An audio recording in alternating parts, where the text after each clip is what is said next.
In the meantime, you are stretching out your washes. If you are doing that, hairstylist Sal Leonetti is here with easy ways to transform your dirty do into a cute updo. Hey Sal, I love your model. Thank you, Tracy. Nice to see you. We know it's busy at home for you with all the kids. What can you suggest for us for an easy dirty do?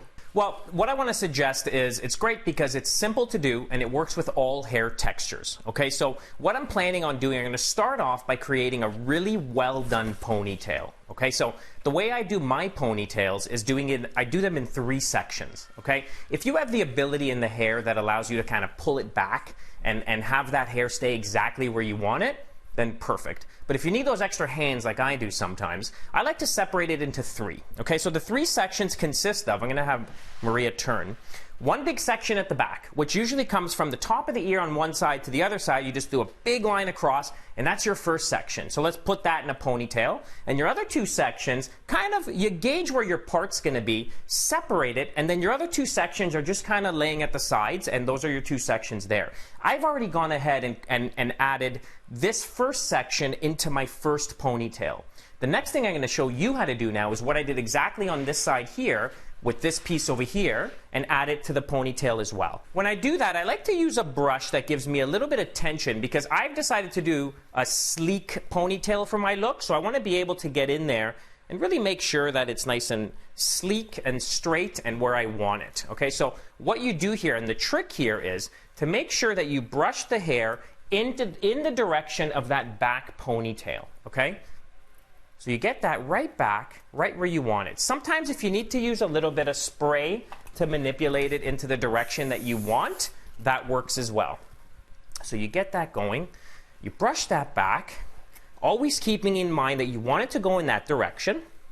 And then once you get it in place, what I'm going to use is this elastic cord right here, okay? I'm going to show you how to use it. I just rest it on my thumb here, just like so, and I just wrap it around like that.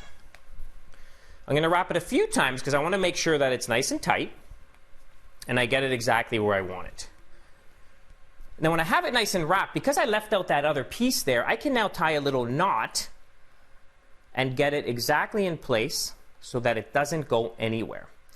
With the remaining pieces that are sticking out, what I do is I just grab my scissor and I get rid of those pieces so they're hidden.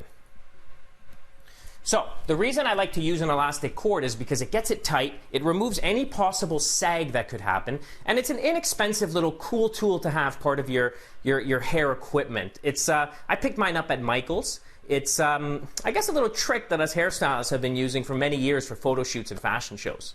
We love when you give us the insider tips, and then you get like the sleekest ponytail, which is beautiful.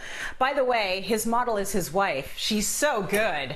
Now I want to know, now that we've got the gorgeous ponytail, right, what do we do next? So once you have that perfect ponytail in place, you know, if it's been 3-4 days, you got a call to make, and you need it nice and together, you're done just as is. But if you want to take it to that next level, and you want to turn this into maybe a cool, chic little low bun, it's very simple to do, but there's a few steps that you need to consider when it comes to doing that with hair textures, okay? If you have very fine hair, you want to make sure that you want to get a little bit out of the hair. So obviously using a little product helps, but you might want to tease it as well because it gives it that extra bit of grit that allows you to wrap it up on top of itself, okay?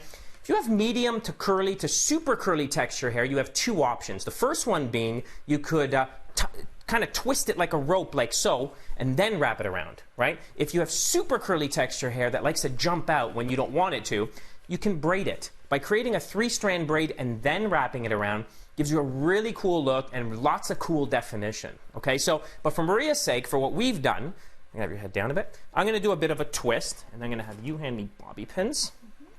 I'm going to do a bit of a twist, and I'm going to keep it tight, and I'm going to keep it low, because that's the look I want to go for. So you twist it around, just like so, and then you start pinning it in, right?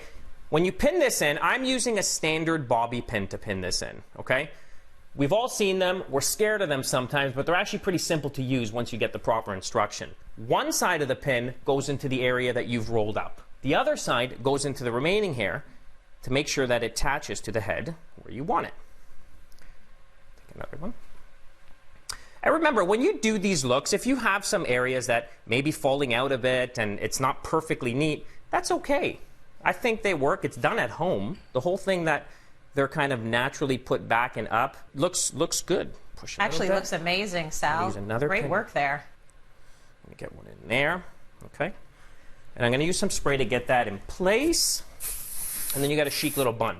Now, keep in mind that you don't need to have a sleek look like so, right? If you really have that textured curly hair and you want to embrace that, like we all love to, you don't got to sleek it right back. You can kind of just put it right back gently with those two sections that I did before, and it keeps that bit of softness in front of the face. You could also pull pieces out around here, even pull pieces out behind the neck, and it makes it different, makes it softer.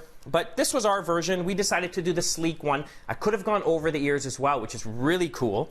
But we decided to do above the ear, back and sleek, and we got a gorgeous bun. Voila! It looks absolutely amazing. You would never know that you two are running around with 2 kids and a baby every day. Like, it looks fantastic. Love those ideas, Sal. Thank you so much for that.